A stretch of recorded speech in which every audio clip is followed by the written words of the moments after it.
ഒരു കാട്ടിൽ സഹോദരങ്ങളായ ലംബുമാനും ചോട്ടുമാനും ഉണ്ടായിരുന്നു. ലംബുമാൻ ബുദ്ധിമാനും ദയാലുവും കഠിനാധ്വാനിയുമായിരുന്നു. എന്നാൽ ചോട്ടുമാനോ അതിന് വിപരീതവും. അവൻ ഒരു ജോലിയും ചെയ്യാതെ തന്റെ കൂട്ടുകാരോടൊപ്പം കളിച്ചു ചിരിച്ചു നടക്കുമായിരുന്നു. ഒരു ദിവസം ടീനു പക്ഷി നിലത്തിരുന്നു കരയുകയായിരുന്നു. അപ്പോൾ ചോട്ടുമാൻ തന്റെ സുഹൃത്തുക്കൾ ചിങ്കു ആനയോടൊപ്പവും മോണ്ടു കുരങ്ങനോടൊപ്പവും അവിടേക്ക് വന്നു. അയ്യോ ചോട്ടുമാനെ, എന്നെ ഒന്ന് സഹായിക്കുമോ? ഇവിടെ നോക്കൂ, ഈ കുഴിയിൽ എന്റെ മുട്ട വീണു. എനിക്കത് ഒന്ന് എടുത്തു തരാൻ പറ്റുമോ?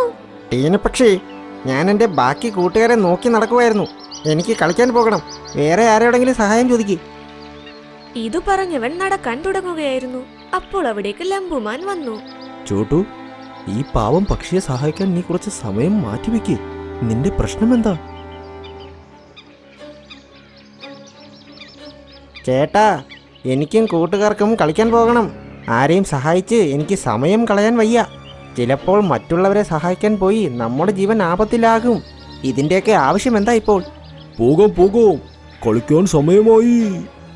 ഇത് കേട്ടപ്പോൾ 3 പേരും അവിടെ നിന്നും പോയി. ചോട്ടുവിന്റെ ഈ പെരുമാറ്റത്തിന് ഞാൻ മാപ്പ് ചോദിക്കുന്നു. ഇതു പറഞ്ഞ ലംബുമാൻ ടീനു പക്ഷിയുടെ മുട്ട ആ കുഴിയിൽ നിന്നും എടുത്തു.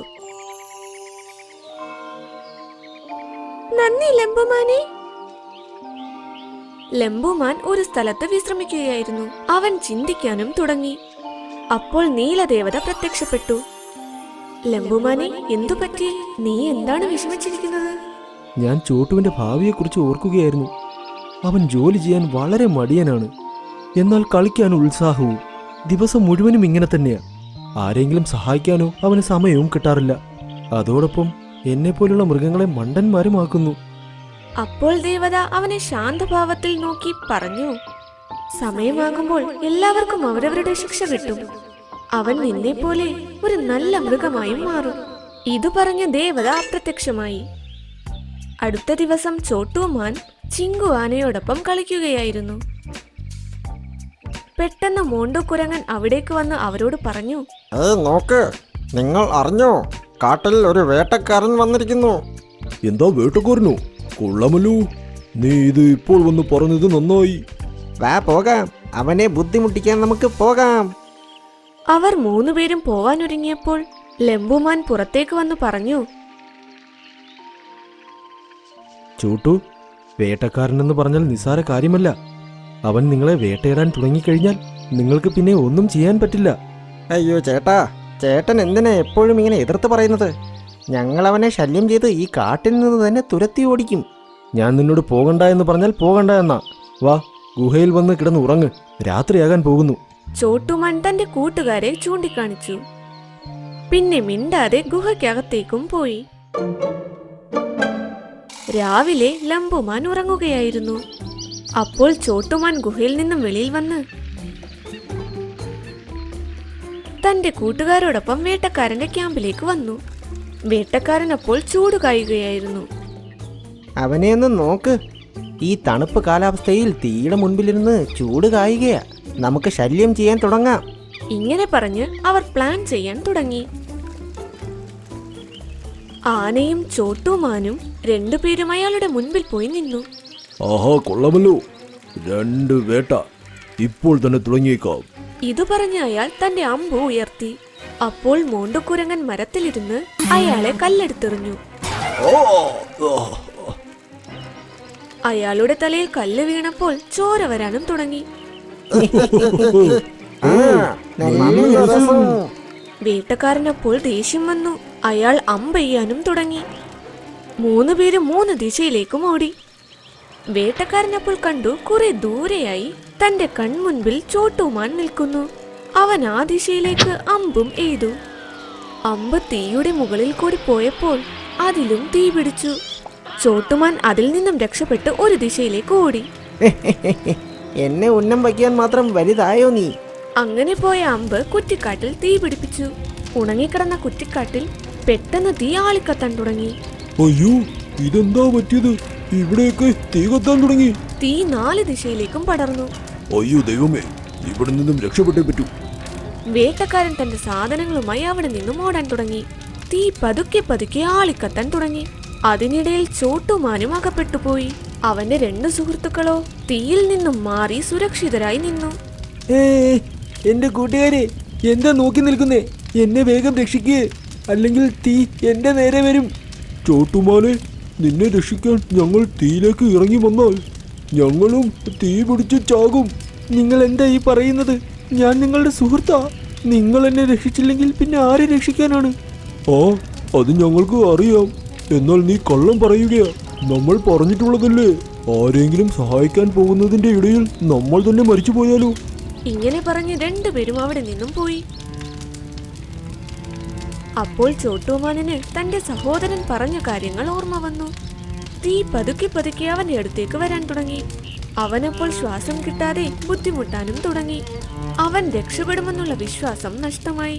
അപ്പോൾ അവനൊരു ശബ്ദവും കേട്ടു. ചോട്ടു, നീ എവിടെയാണ്?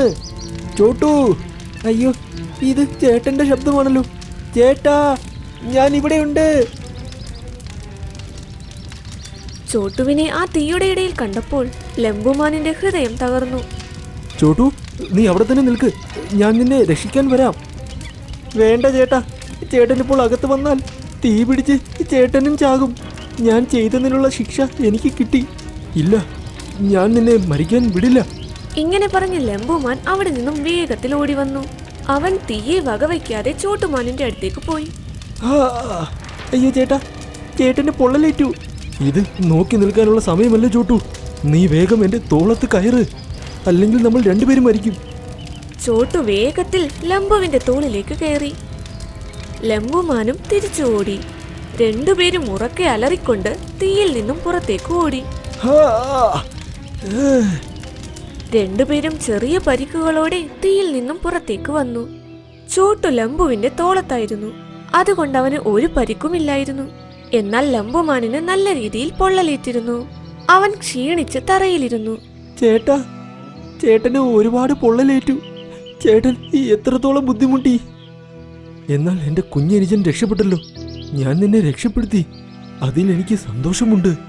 ചോട്ടുമാൻ തന്റെ ചേട്ടന്റെ അരികിലിരുന്ന് ഏങ്ങലടിച്ചു കരയാൻ തുടങ്ങി. അപ്പോൾ ഒരുപാട് മൃഗങ്ങളും അവിടെ ഒത്തുകൂടി. ഞാൻ ചേട്ടന്റെ വാക്ക് കേട്ടിരുന്നെങ്കിൽ എനിക്ക് ഈ അവസ്ഥ ഇന്ന് വരികയില്ലായിരുന്നു. എന്റെ 2 സുഹൃത്തുക്കളും എന്നെ മരണത്തിന് വിട്ടുകൊടുത്തു. ഇപ്പോൾ താങ്കളുടെ ഈ അവസ്ഥയ്ക്ക് ഞാനും കാരണക്കാരനായി. അയ്യോ ദൈവമേ, എനിക്കെന്റെ തെറ്റുകൾ നേരത്തെ മനസ്സിലായിരുന്നെങ്കിൽ. അപ്പോൾ നീലദേവതയും പ്രത്യക്ഷപ്പെട്ടു. അവർ അപ്പോൾ മാന്ത്രിക വടിയെടുത്ത് ലംബുവിന് നേരെ മായാജാലം ചെയ്തു. ലംബുമാൻ അപ്പോൾ തന്നെ ഭേദമായി എഴുന്നേറ്റ് നിന്നു. ചേട്ടാ, ചേട്ടന് ഭേദമായി. ചോട്ടുമാൻ തന്റെ സഹോദരനെ പോയി കെട്ടിപ്പിടിച്ചു. പിന്നെ ദേവതയോട് പറഞ്ഞു, താങ്കൾക്ക് ഒരുപാട് നന്ദി നീലദേവതേ. നിങ്ങൾ വന്നില്ലായിരുന്നെങ്കിൽ എന്റെ ചേട്ടൻ ഇപ്പോൾ ജീവനോടെ ഉണ്ടാകില്ലായിരുന്നു. നിന്റെ ചേട്ടൻ ഈ കാട്ടിലെ മൃഗങ്ങളെ സഹായിച്ച് ഒരുപാട് നല്ല കാര്യങ്ങൾ ചെയ്തിട്ടുണ്ട്. എന്റെ ജോലിയും അവൻ എളുപ്പമാക്കി. അതുകൊണ്ട് ഇവനെ സഹായിക്കാൻ ഞാൻ വരാതിരിക്കുമോ? ഇങ്ങനെ പറഞ്ഞു ദേവത ലംബുവിന് നേരെ നോക്കി ഒന്നും മിണ്ടാതെ കണ്ണിറുക്കി കാണിച്ചു. അന്നു മുതൽ ചോട്ടുമാനിന്റെ പെരുമാറ്റം ഒരുപാട് മാറി. അവൻ ചേട്ടൻ പറയുന്നത് കേൾക്കാൻ തുടങ്ങി. എല്ലാ മൃഗങ്ങളെയും സഹായിക്കാൻ തുടങ്ങി. പിന്നെ നല്ല മൃഗങ്ങളുമായും കൂട്ടുകൂടി. എന്നാൽ ലംബുമാനിനെ ഭേദമാക്കിയതിനു ശേഷം ദേവത എന്തിനാണ് കണ്ണിറുക്കിയത്? അതിന്റെ പിന്നിൽ എന്ത് രഹസ്യമാണുള്ളത്? നിങ്ങൾക്കാർക്കെങ്കിലും അത് മനസ്സിലായെങ്കിൽ ഉറപ്പായും കമന്റിൽ അത് പറയൂ.